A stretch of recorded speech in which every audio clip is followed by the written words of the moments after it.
Welcome back, everybody. This episode of the Open Concept Podcast, where we are breaking down unnecessary walls and barriers that stand in the way of greatness.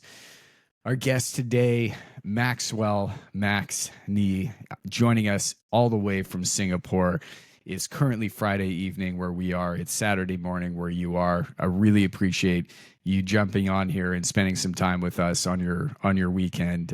Really appreciate that, man. How you doing? I'm good. Really good. Thank you. Good. So for some of our members here that are our guests that are listening, you are the founder of a family office, specifically Family Office Insider. And for those of you that are listening that don't know what a family office is and what exactly that means, can you give us a bit of insight as to how you best describe Family Office Insider? Yeah. So Family Office Insider is actually not a family office on its own. It's a network, like a database of other family offices, and we do events together. We hang out, we do deals together, and we work together. My private investment vehicle is called Black Mountain Capital, and I wouldn't call it, an institutional family office, but it's more of a family business. So basically, a family office / family business that we have. We invest in companies and build them together, and we build portfolio companies together. And but a typical family office that you might hear a lot in the US is typically someone that has come into a lot of wealth, so a liquidity event. Typically, the bare minimum is 50 million, but a lot of people don't really set up their own family office until they have about 200 to 250 million in net assets. And what they do is they basically set up their own little wealth management shop to manage their own wealth, right? So they hire an investment manager, compliance admin team, maybe some BDMs to go out and look for some more opportunities type of thing, and then they go from there. So that's what a technical family office is, and we have about 200 of those that we do deals with. Right on. And I've noticed a bit of an accent there. And for people that are listening, yes, there is a bit of an Australian accent, if I'm stand corrected. But you went to school in Australia. Is that where? Yeah, is that where you spent a lot of your time growing up? I'm 100% Australian, so I was born there. Have the passport. That's my only passport, and grew up my whole life there. But then left about 10 years ago. 10 years ago, yeah. For Singapore, or where did you go after Australia? I actually went to Canada first. I went to Toronto. So I spent about a year in Toronto, and then I moved over to Europe and then back to Asia. Right on. Yeah. Which part of Australia were you from? Brisbane. So yeah, Brisbane. The Gold Coast. Yeah. I love that, man. Yeah, it's a beautiful part of the world. Good friends of mine, they're from Brisbane. I was down there for a few weeks not too long ago with a family. Flew, and I mean, I'm in Vancouver, so we have direct flights to Brisbane now, which is awesome. But it was my daughter's first ever flight, so it was like, line her up, get her in. Don't do like a quick trip to Mexico. It's just straight in an airplane for the first time, 14 and a half hours direct to Brisbane. But it was awesome time touring up the Gold Coast and the Sunshine Coast there for a few weeks with the family. It's a great spot. Yeah. So ultimately, I mean, you've moved around quite a bit. why did you land in Singapore? I mean, Singapore is undoubtedly like one of the main hubs for, I think, in the business world as a place to set up shop. But why was Singapore specifically attractive to you? Yeah, so when people read about Singapore, they read about a place that there's a lot of wealth, a lot of people that pass through. It's very well connected, all that type of stuff. But it's really just the basics, because when you could live anywhere, you want to choose, like you want to look at a holistic view of all the opportunities, and the holistic view might be um, you know, schooling. I have a daughter, she's 7. Schooling, healthcare, safety, low crime, reasonable to low taxes type of thing, and also like connectivity to where you want to do business, right? Because being in Australia is always tough because you're in such a distant time zone to the Mhm. world. So even though we have Zoom and whatever else, like it's 5 a.m. in the morning calls or maybe 11 p.m. at night calls type of thing. So all those things come into account. So I really look at, because I've lived in so many places around the world, I really look at optimizing for things holistically, and you look at like the best parts of the world. So I lived in Barcelona and London for about 5 years, and that was because all of our clients were in those time zones and we're in COVID, so we didn't need to see them in person. So, I've always had that lens of what's the optimal place, given my personal requirements. Yeah, COVID was a wild time for sure. It forced a lot of people to reconsider where they were living, and you talk about holistically as sort of a well-rounded environment, and you're optimizing for, or a lot of people, given they have the option, is really to try and optimize for the best of everything, right? Whether it's climate, uh, taxes, which you mentioned, low crime rate if possible, all that sort of stuff. But yeah, Singapore is certainly on the list of places to go. For me, I haven't spent much time there at all. In fact, zero time. But I do hope to make it over to that part of the world. Uh, as far as, I mean, we were talking a little bit offline about M&A, mergers and acquisitions, and that's a space that you spend a lot of time in. What are some of the like key things that would deter you from, aside from maybe not generating enough revenue, not generating enough profit? What are some key things that would deter you if there's arguably a good deal potentially on paper that might deter you from actually making an investment or merging with a company? What are some of the just red flags, non-negotiables that you just would say absolutely not to, that people might not think of? Yeah, yeah, perfect. So mergers and acquisitions. Well, let's take a step back, right? Yeah. So mergers and acquisitions is buying into a portion of a company to take control of it and then grow, and then the goal is to eventually sell that portion at a higher value. So coming from a traditional business owner, where I've always started businesses from zero, which is the hardest part. That first 100K, that first $1 million a year is easily the hardest part for anyone. And having done that a few times, and then exiting a few businesses and having a few that's about halfway to exit type of thing, I, I've really learned that mergers and acquisitions is the fastest way to grow everything you've just mentioned. So revenue, profits, to reduce costs as well, to hire more of the right staff, in a new region. You could pretty much use it to solve anything. And the idea is that instead of having to build everything yourself, buy or merge with someone else that already has what you want. It's a pretty simple idea. So I'm doing it right now. So we develop, as a family, we develop properties in Australia into residential towers, like not super big, like 50 units or so altogether.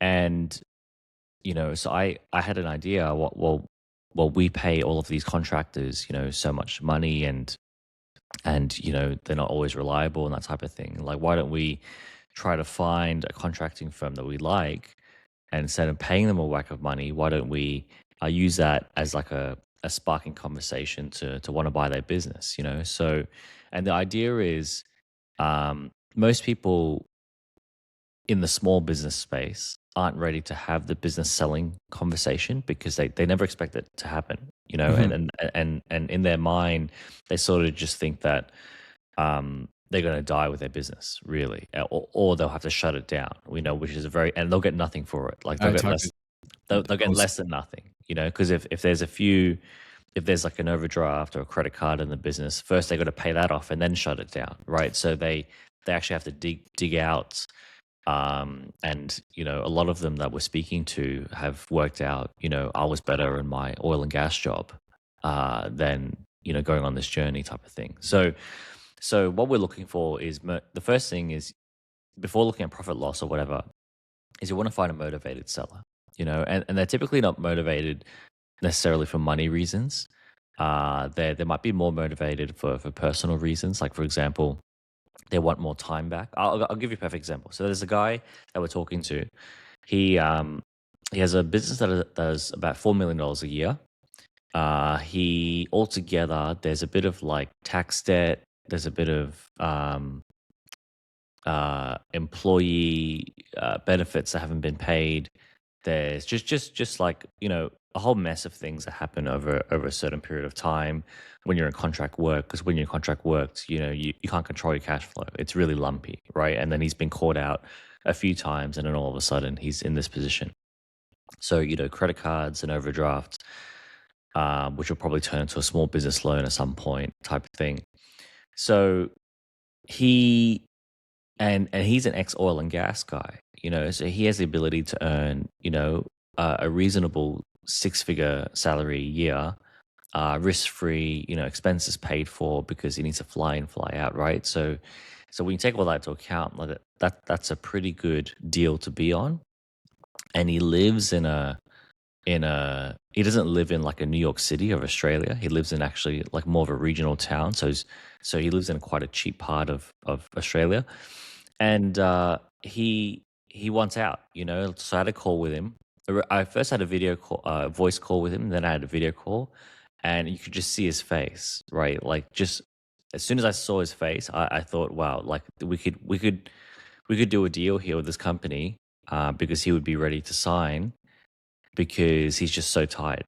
He's tired, he's exhausted, and he even said on the call, he said, "Look, I'd be willing to let the company go for nothing.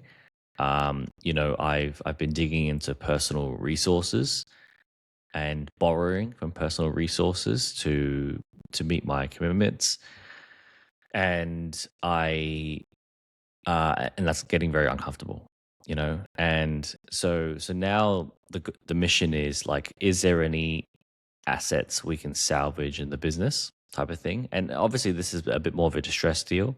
Mhm.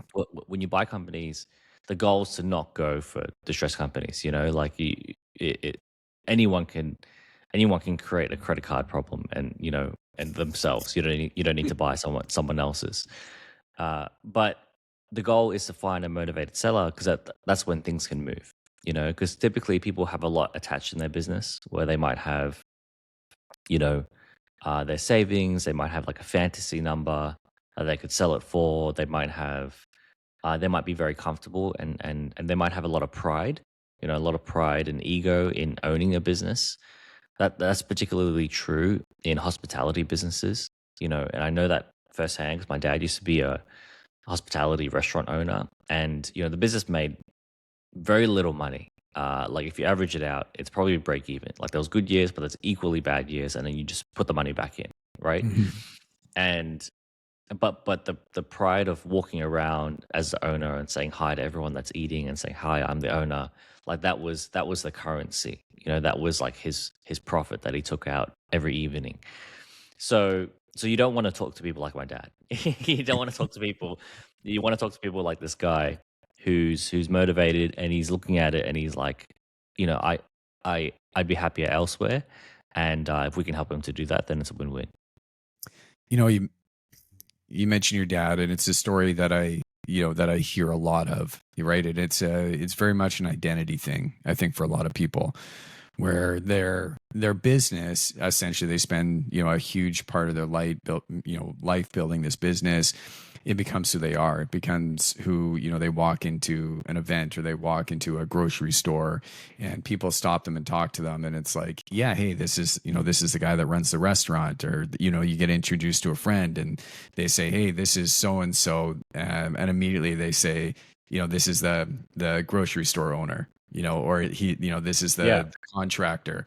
yeah, This is, in my case, I get introduced a lot to the time. It's like, yeah, hey, this is Brandon. He's a home builder. And I'm like, appreciate that. Yes, I do build homes, no doubt. But I'm so much more than that as well, right? And so, but people do really get tied to the businesses that they grow because it is a lot of ways their baby. A lot of business owners that I talk to, they also don't have a succession plan. So when it comes time to actually sell the business, they don't know what they don't know what they're looking for. They don't know whether they sell it. They haven't really been educated in the best way to exit a company. They don't understand the strategies to do that, whether they partner with somebody, whether they sell it to family. Another conversation that I have with a lot of business owners is their plan when they built it was to hand it over to their kids, but now their kids want to have nothing to do with the business because they've spent time in it.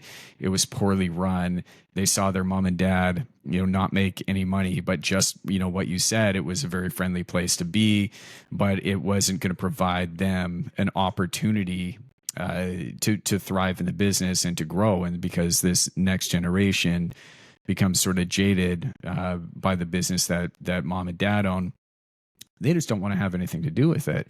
And so you end up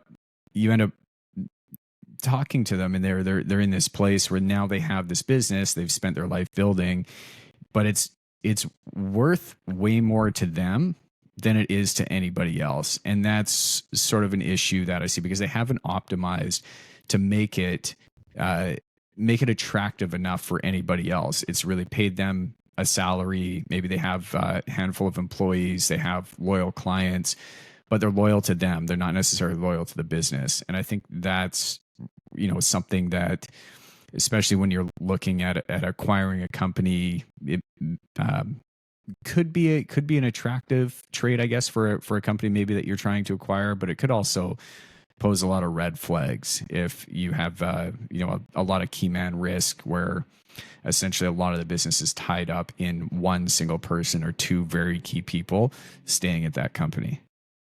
yeah, yeah, exactly right. So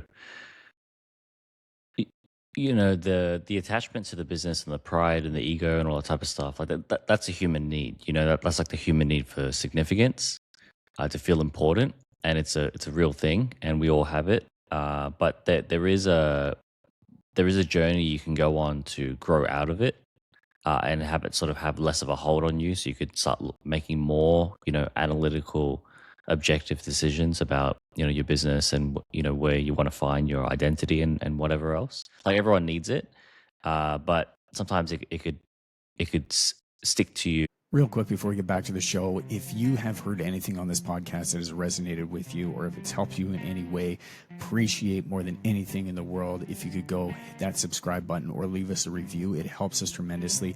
I want to go back to being able to continue to serve and do more and more and help out and get bigger and bigger guests on, better and better. The only way that I can do that is with your help. I'm so honored to be here. Let's get back to the show. Appreciate you. Have a wonderful day. A bit too much type of thing. Yeah. Well, before I get into to my next question, well, maybe I'll just jump into this question, and we'll come back to the holistic thing. But the types of businesses that you're looking at, ideally acquiring, merging with, looking for deals in, is there a specific industry, or maybe we'll come back to you specifically, but typically, if you are looking to buy businesses, um, would it be strategic to make sure that the businesses that you're acquiring are vertically aligned with a main business? Is that the best strategy for most people? Or like you said, hey, we're buying these buildings, we're paying contractors, so maybe it makes sense for us to buy a contracting company and own that because it vertically integrates well with our initiative on this business. Or does it is it a reasonable strategy to just think any business is a good business? If it's going to be nail salons, teeth whitening chains, but maybe you're not really in that zone. If it's good on paper, then it's going to be successful. Is there a strategy behind that most people should consider if they're thinking about buying businesses? Yeah, so it depends on your it's a bit like investing, right? Like in investing, because you are investing, you're investing your time, you effectively are investing money, because your time is money, and you'll be paying for things before you know it, right? To complete this transaction. So when you invest in things, um you want to predetermine your your standards, right? Your Mm. standards in, your standards out. And you might take a long-term view. So you might say, look, I want to pick an investment based on a 10-year horizon, right? And then you look at things with that lens. Or you might think, I want to pick an investment with a 3-month horizon, and then you look at things with that lens, or in between 1 year. So it's identical to how you should go into investing in M&A. So some people might think, look, I'm just about the money as fast as possible. So money as fast as possible means that you would probably gravitate towards distressed deals, because you want to start at a deal where you might even put in a dollar, to take this problem away from this person, and then you do a whole bunch of work for 90 days and really really sprint, and then you might be able to sell that for 50, $100,000. So that is really short term horizon, standard, in and out. The next level might be someone that enjoys building and holding things for a certain while. So they might have experience in it, and this is when people start to think a bit more strategically about what what their background is in. Like engineers would be gravitated towards contracting businesses, as an example. Or sales and marketing people might be gravitated towards businesses that traditionally have had very very poor sales and marketing, because they can put some work into it, put their skill set, their expertise into it, and then uh,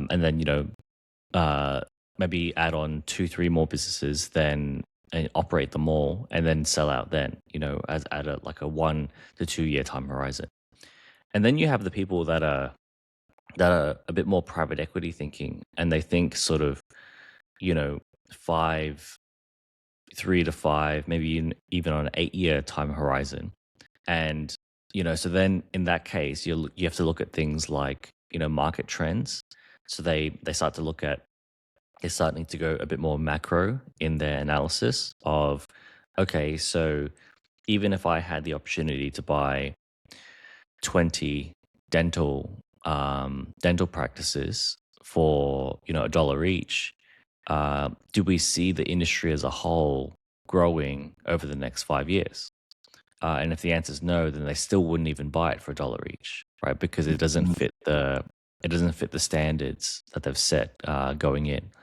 So that's the thought process. It's like and that's why I love M&A, because you can really shape and mold the tool of M&A to fit what you want for your life.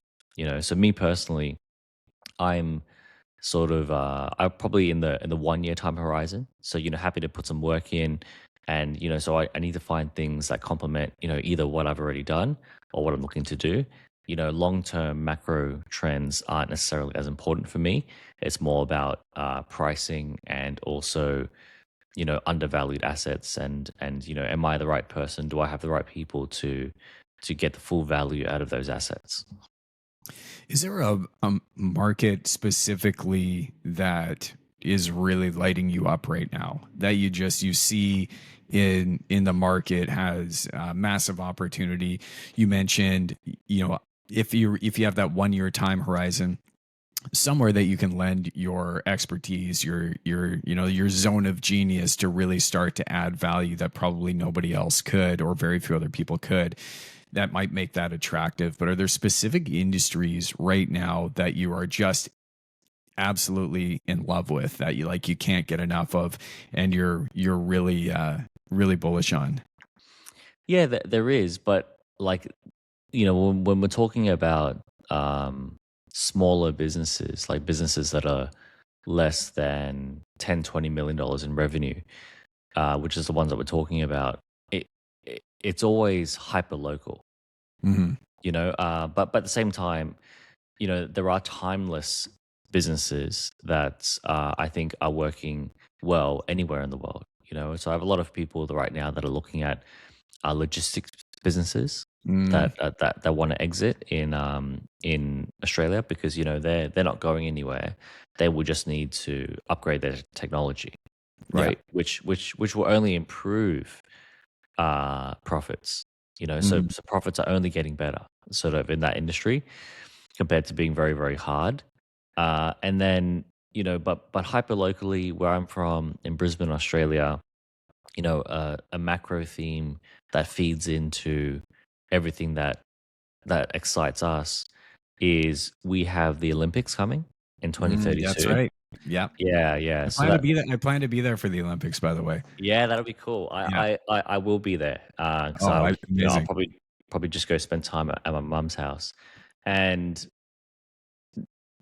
so there's, I think, maybe two, three, maybe it's seven. It's just a stupid number. It's like up to $7 billion of infrastructure that needs to be built, that we don't have.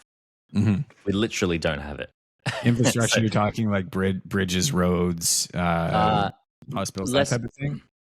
No, infrastructure, as in like the actual Olympic Village and the Oh yeah, actual. for specifically for the Olympics. Yeah, I Yeah, mean, yeah, yeah. I remember I was working construction when the world came to Vancouver, and it was absolute chaos in the years leading up to it, for sure.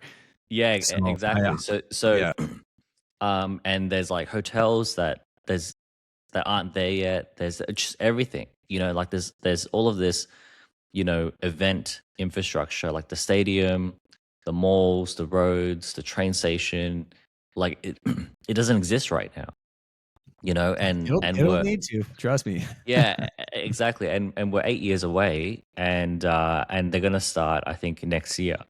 So what that tells me is that, over a certain period of time, there will be a ramp up of construction activity and just cranes in the sky that will be bought out by, obviously, the government, which has like unlimited budget, right? Mm, So what that means is that the labor market is going to be, sucked dry. The tools, resources, we ran out of cement during COVID because there was a really mm. big construction, plus, shipping slowed down. Like cement, timber, like all those things are gonna be, you know, prioritized to one specific, ecosystem of a project, and everyone else will have to fight for the scraps, Yeah. right? So we really see that industry being exciting to be in, because there will be there'll be like an autopilot ride in the right direction, just because there'll be such limited supply, and at the same time we have a housing crisis in Australia, and at the same time, Brisbane is one of it's the cheapest major city it's like what Miami was 10 years ago. Yeah. It was like a very good value for money, good weather, um, major city, and it wasn't anything special against like New York or whatever. And then when there became reasons to move there, then it became very, very, it grew very, very fast. Yeah, I mean, we're seeing the same thing in Vancouver, right? Where we have it's a very expensive place to live. We've Mm. been talking about a housing crisis here with the amount of immigration that's been coming in, and certainly over COVID, housing prices went through the roof in suburban areas outside of the downtown core. A lot of people moving outwards, and it's a huge topic, certainly around here, right? Is the demand for housing. We have a huge amount of inventory on the market, though, as far as condominiums, apartment buildings. Like, there's a lot of inventory that's sitting unsold. Pre-sales for those types of buildings are kind of non-existent now for the most part, and so people are trying to analyze, the type of building that is going to be needed and purchased by the market, right? What does the market actually want? Is it gentle densification, things like row homes, townhouses, multiplex, right? So we're talking like duplexes, fourplexes, sixplex units in suburban areas on a single lot. That's we call the missing middle, as far as housing goes, somewhere between a single family home and a 6-story complex. Is sort of anything in between. But we felt that very same thing that Brisbane is feeling right now. And when the Olympics came here, I remember it was What all year? hands. What year was that? Olympics came in 2010. Yeah, cool. Yeah. So I was working on some at that time, I was working on some fairly major structures preparing for the Olympics to come. And it was actually sort of a funny story. That was the Olympics came, and construction during that time, when the Olympics came, shut down in Vancouver for about 3 weeks. So I was fortunate enough, I spent some time. I took that 3 weeks. A lot of people were laid off and told, like, just go do what you need to do for a few weeks and then we'll come back. And so, explored the Olympic festivities and, partied with all the people from around the world. And then it came time to go back to work. And that was actually when I had said, no, thank you. I'll take it from here, and jumped into entrepreneurship. And so that was actually a launch pad that I personally used to start the company that I'm currently building right now. Yeah, nice. But to your point about tying up resources and government entities just throwing heavy demand on everything, concrete, lumber, etc. That was a huge thing, and it really drove up cost, especially in the private residential market. Anybody trying to get anything else built, fighting for those scraps, were also paying premium prices because it was very difficult to get people. And one of the things that the government is pushing right now is they're pushing a program called the Build Canada effect, and it's essentially the government wants to build thousands and thousands of homes that are all going to be rental properties. They're going to be built at scale. I'm personally very against it. I think the problem that they're trying to solve is one thing, but how they're going about it, I don't feel that the government should be coming in and interfering, because, like you said, all of a sudden it's going to tie up those resources. It's going to set new labor rates and standards that the private market is now going to try to balance out against. And I just think that they should let the market do what the market does, and put some of that money into maybe training other people to get ready for that type of building, right? To introduce new people into trades and home service based businesses and the construction industry in general, rather than taking the big capital projects and saying, we're doing this, we're going to take all the resources, empower everybody else through training and education, so that they can go out and tackle that some of themselves. Because in the end, we're paying the tax dollars. So, we should, if we're going to contribute to that, then we should be the ones continuing to build in that sector. That's my personal opinion. Yeah, yeah, exactly right. So are you back to the question about types of businesses then, with the idea that, these are hyper local. We're talking hyper local businesses. We have the Olympics coming up in 8 years. These types of businesses are. So are you quite interested in the idea of trades and construction based businesses? Is that what you're getting to? Yeah, so anything in construction services Yeah. is we see that as having upside, and then but at the same time, it really just is happy to look at anything that is also like synergistic to the group.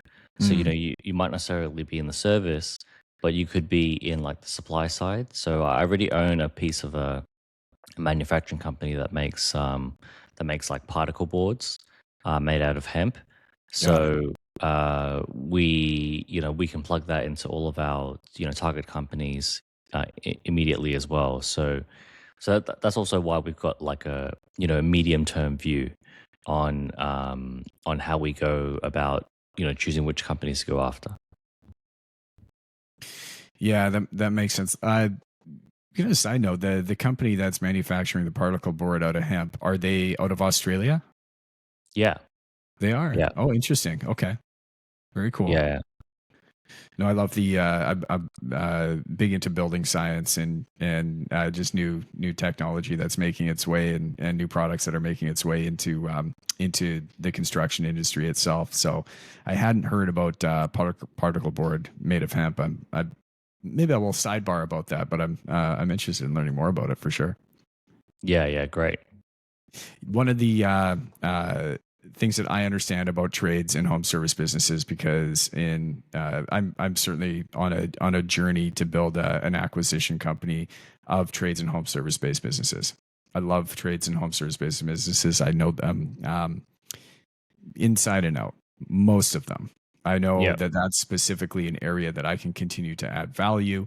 I also know that a lot of these trades companies, they're a lot of them are very hardworking people. They're dedicated. They are mission driven. They just don't necessarily have a strategic partner that can come in and take the business, or help them take the business from where they are now to where they want to be.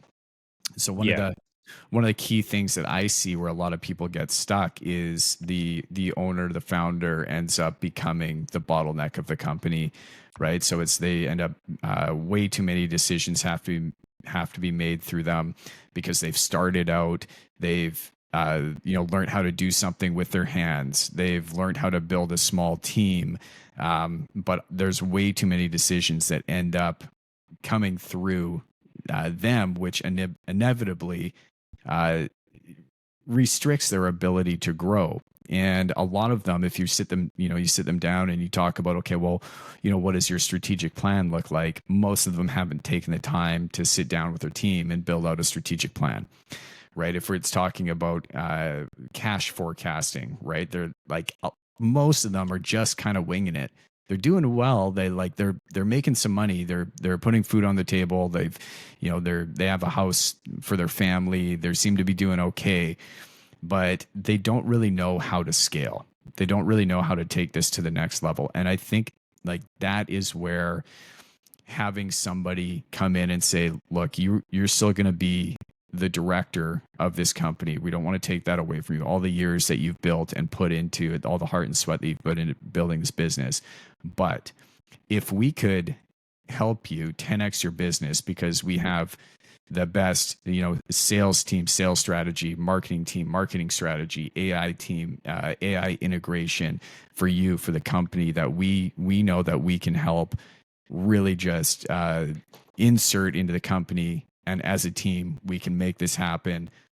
I think there's a lot of those businesses that would be very thankful for the help. And to your point, would probably a lot of them haven't considered the idea of selling, or considered the idea that somebody may actually be interested in their businesses in the first place. yeah, Yeah, exactly right. You know, so a lot of these, um, well, the business buying market is run by, you know, people with a lot of money, and when you have a lot of money, you want to buy the best businesses possible, right? So all of these sort of sub $10 million businesses are traditionally overlooked because they're too small. You know, Hmm. they're too small. And the biggest issue is the owner is the business. You know, typically Hmm. the owner's in there, they're paying themselves 50% of what they should be paying themselves, and they're doing the jobs of three people. You know, so when you um, net that off, and then you know bring everything up to market rate, market level, then what happens is the business is loss making, right? Like pretty quickly. So so you have to be able to bring in some type of advantage or edge or something to to to move the business, you know, faster to where it needs to go. Hmm. Yeah, and I think that's where we talk about key man risk. I made that comment prior, right? It's this idea that the business really is the founder, the business really is the business owner, and that's you remove that person, all of a sudden the team doesn't have anybody to report to. They don't know exactly what they're doing because that individual has is really well organized inside their head, but they don't know how to get that out. They don't know how to deploy the plan to the team. They don't know how to build proper KPIs or scorecards or reporting systems to keep things going without them. Yeah, it's correct. So if you were looking to acquire a business and you recognize that this is maybe something that you were interested in, an industry that you were interested in, and you were looking to make calls, you were looking to buy a business, do you just do some research on LinkedIn? You check them out on, online, check out their Instagram profiles and just try to determine, is this, potentially a good fit? And then you cold call them, or what does lead flow look like for you? Like when you're interested, are deals at this point just coming to you, or how do you find them? Where do you spend your time? How do you do that? Do you work with an agent that's specifically out there sourcing deals for you, or how are you coming into these to find these deals? Yeah, so I'm not a fan of using agents because they don't add a lot of value, and you know to that like this when you're starting out, the numbers could be quite small. So you know to share a small number with someone that's not adding a lot of value is quite unsustainable. So what you want to do is you know in the beginning you will have to do like cold outreach, right? You will Yeah. have to speak to strangers. You won't have things showing up at your front door type of thing. Like now that starts to happen, and it starts to happen pretty quickly, within about um, probably like, 30, 60, 90 days, if you put yourself out there correctly. And then, so then it comes down to where do you find these people? How do you find them? What tools do you use? Whatever. And I, can go into that with anyone that wants to learn. But in terms of the tools to use, uh, it's very hit and miss because what we're talking about is we're talking about a business that is more valuable than it looks, which typically means it has a pretty crap web presence, whether it's on LinkedIn or whatever.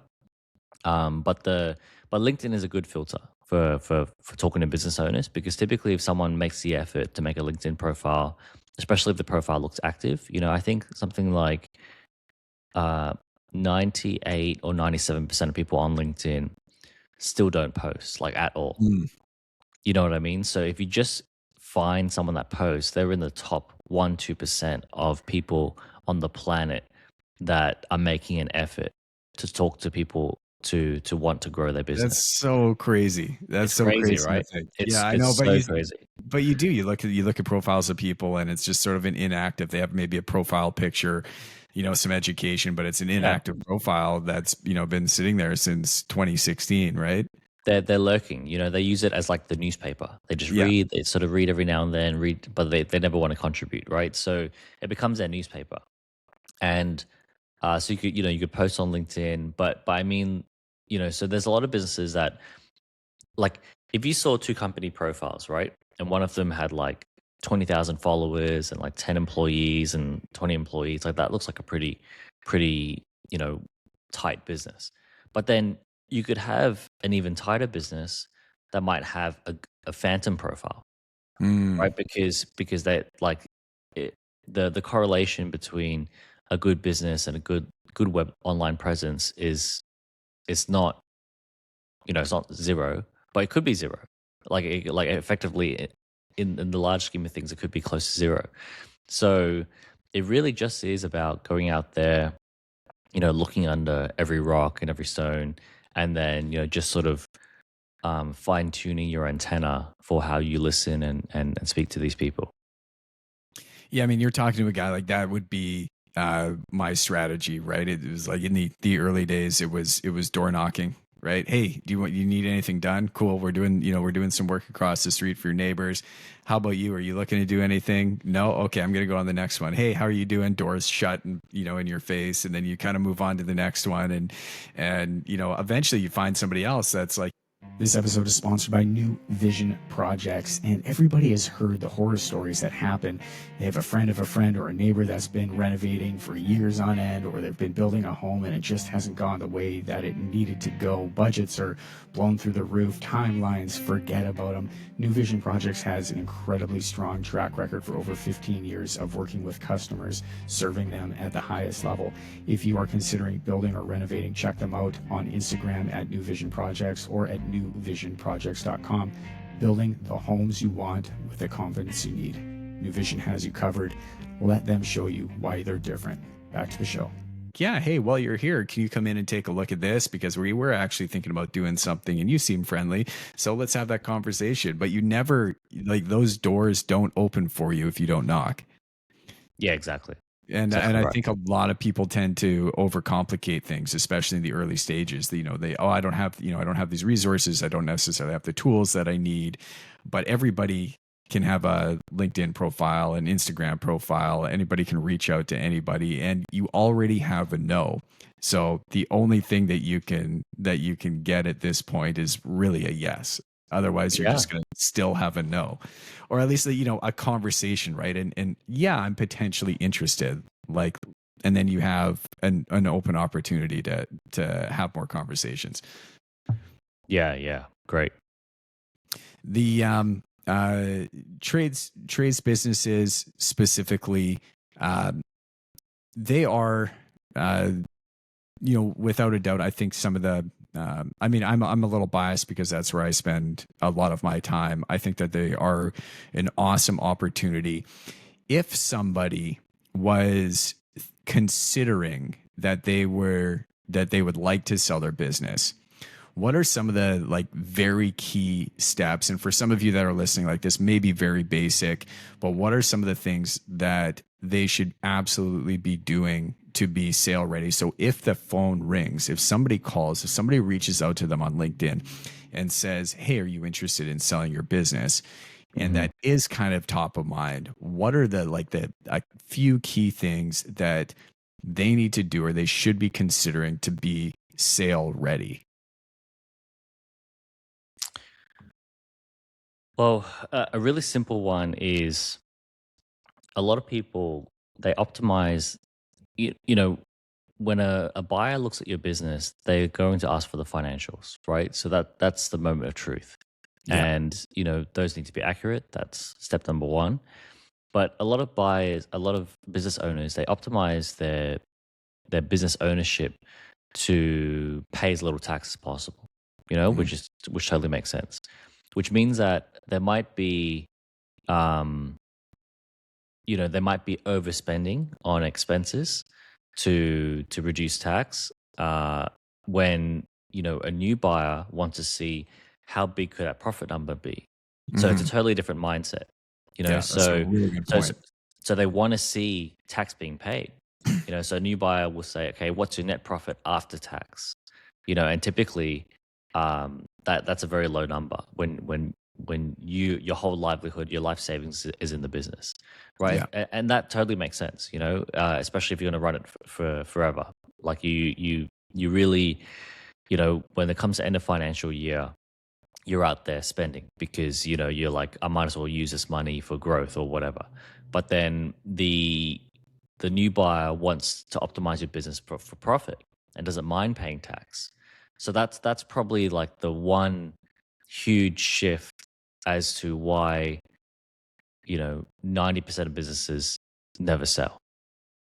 I think, I mean, you're talking about, optimizing not to lose versus optimizing to win, right? And the idea of reducing taxes, by overspending shows, if somebody was to look on a balance sheet, right? They don't know if you've just gone out to do this for tax purposes or if these are actually going to be, reoccurring expenses. Is this a new bar? Whereas what you're saying, if I'm getting it correctly, is businesses should be optimizing for enterprise value, and that enterprise value comes with understanding like there needs to be profit. Yes, you're going to be paying more taxes, but show that the business has more profitability in it than optimizing for your tax strategy and to actually reduce costs. Yeah, exactly. Right on. Sort of a question out of the blue, a little off topic.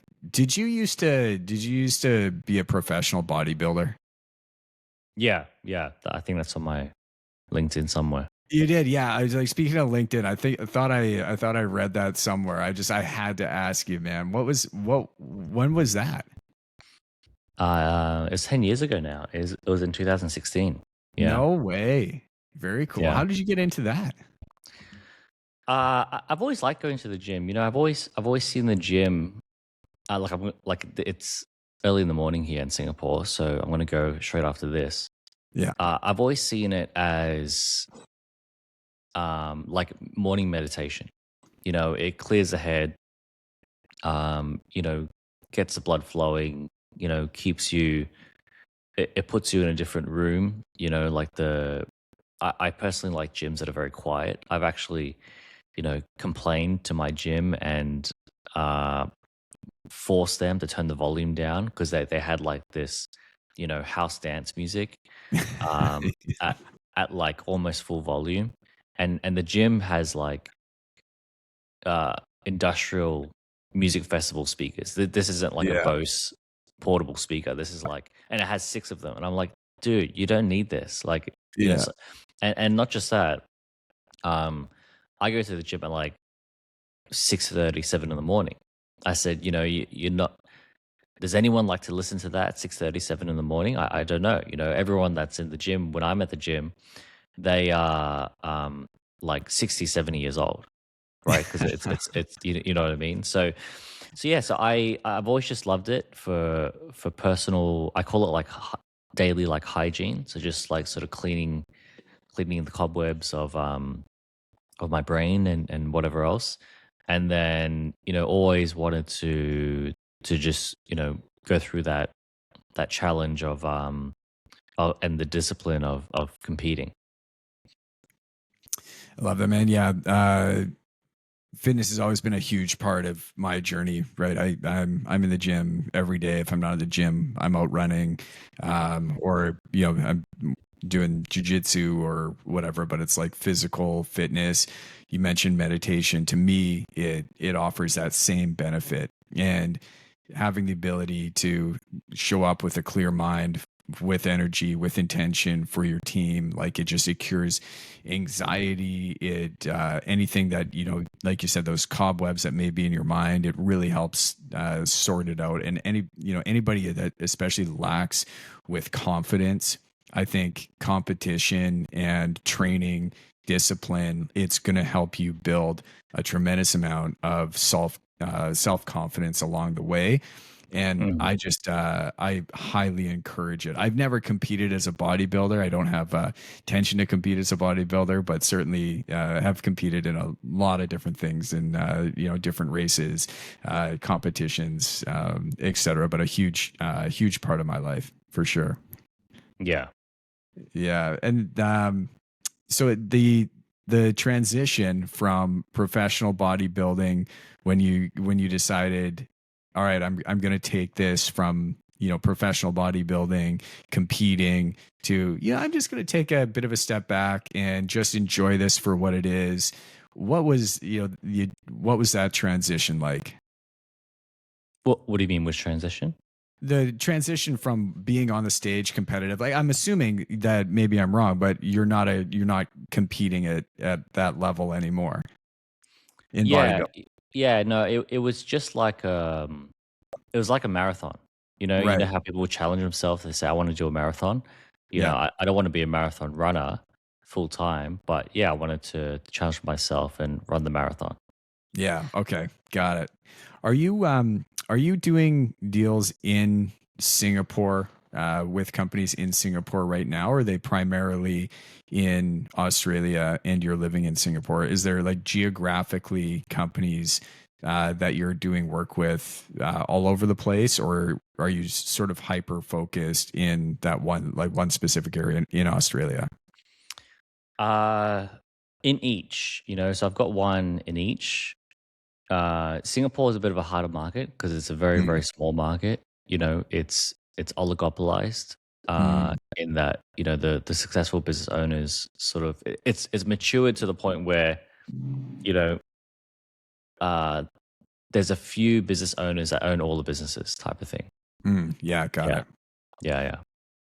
Is there a different business philosophies in the Asian culture versus the Australian or American culture that you've noticed since living down in Singapore or doing business down there? Maybe that's with just trust or doing deals or maybe patience or just how communication happens. Do you see any nuances or differences that you've picked up on? Yeah, there's a lot. Yeah. In the US, it is very transactional. So, if I have what you want, if you have what I want, then, why not we do a deal and get what we both want type of thing. In Asia, especially when you move to, the top of the food chain, so like the bigger deals, 10, $100 billion, you know, market cap or vicinity, it, a lot of it is like, yes, that's true. If I have what you want, if you have what I want, then we can do a deal. But it's also true that there's an extra box, which is we have to like and respect each other. And, um, you know, brand credibility and reputation is everything. Mhm. So, for example, if making money with you hurts my reputation, then in Asia you're more likely to not do it. Yeah, Got but it. but in the States, it's a little bit different. Also, another thing is that in the States, it's a very litigious society. So it's a society where, contracts, I think the average contract is like, you know, 40 pages, right? At least. When the importance of what the contract needs to say could be done in 5 pages. Yeah. So and it's 40 pages because they want to cover every nook and cranny and that type of thing because because it's a defense mechanism because they're afraid that they're going to be attacked via every nook and cranny, right? So you that really doesn't, like, yeah, contracts are still long in Asia, but the fear of getting sued is not as high Yeah. because it's just either you're going to do the right thing or you're going to be an asshole and then be you know exiled reputationally. And even the difference between Canada and the U.S. and it's we just finished building a big restaurant and brewery not too far from Vancouver, down on the water. It's a beautiful spot. So we started this project and started this contract with two owners that wanted to build this thing. It was their dream to build this thing. Awesome. Worked with them. We had an agreement in place. partway through they couldn't get funding, so they decided they were looking for equity partners, and there was a developer that they ended up partnering with, and I think that I don't know. The development company, I think they came in as majority partner, putting up all of the cash to build this thing, to help them get this thing going. And all of a sudden, that contract that we had here between our Canadian owners and the Canadian construction company, all of a sudden was ripped in half and said, actually, we're not building this way anymore. We're working off of our contract. And this was a development company whose legal team was based out of Dallas, Texas, and so they sent us their contract, and it was 60 pages long with another 40 pages of supplementary conditions, and there was just some obscene stuff in there. And I was like, wow, they are really optimizing for the idea that they're going to get sued, because that's just how they assume that somebody is going to sue them. And they're already walking into that. That is the assumption, right? Like you said, it's very, very litigious. There's this idea that everybody's going to sue everybody. And here in Canada, we're like, we want to get this thing built for you, and we want to get paid on time. We want to pay our guys. We want to be a part of this. But there was this big assumption that there was somebody along the way was going to sue them, and it was insane, the contract that we had to go through. And then it was put on us to go back and decipher everything and review and red line what was acceptable and what wasn't, and go back and forth. But it introduced certainly a significant amount of complexity. Yeah, exactly. That didn't need to be there. But either way, we got it done. Nobody got sued. We got paid on time, and everybody's happy, and they're up brewing beer and serve some amazing food. So it was a win-win. Yeah, exactly. Right on. Well, I know you want to get to the gym. What is really exciting you over the next couple of years? What's really lighting Max up right now? What are you fired up about? Yeah, I think that, when there is disruption, there is opportunity. So obviously we have a lot of, talk about a disruption coming with, automation and artificial intelligence and everything else. And that's one of them. The other one is, there's a lot of people that, have businesses that want to get out, that want to retire, and, they have no exit plan. And, what's going to happen for sure is a lot of businesses will just shut down, because people will just, it doesn't matter how much pride you have, at some point, you're not as young as what you used to be. I saw this happen to my dad. So you're not as young as what you used to be, and you've just had enough, and it'll happen overnight. One day you'll just be the threshold will just be sort of creeping up behind your throat inside of you. And then one day you'll wake up and be like, I don't want to get out of bed. I don't want to go to my business anymore. And then when you hit that point, it's already too late, right? It's already too late to talk to anyone like me. But if you feel that coming, then talk to someone like me. Yeah. Yeah. Yeah. And we're seeing right now, what people are referring to as the silver tsunami, right? Where there's a lot of generational wealth, trillions of dollars. I forget the exact stat, but, changing hands now to a younger generation. A lot of that is wealth through assets, right? Assets being either, real estate or, businesses that family doesn't necessarily know what to do with. They don't really want it, right? There's a business that's been run. It has some equity in it. But it's being handed down to the next generation, and they really don't know how to run it.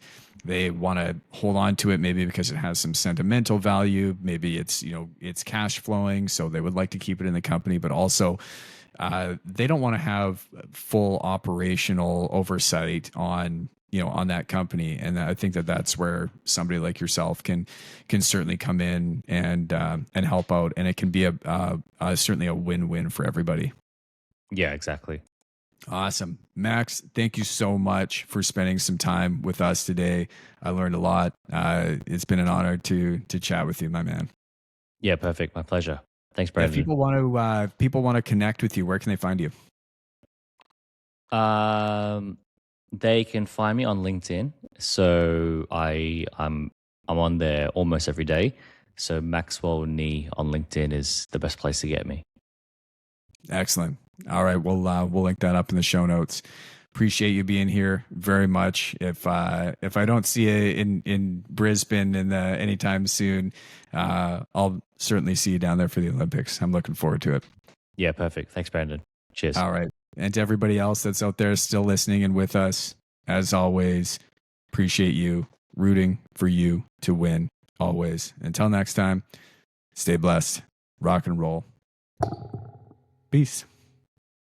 See ya.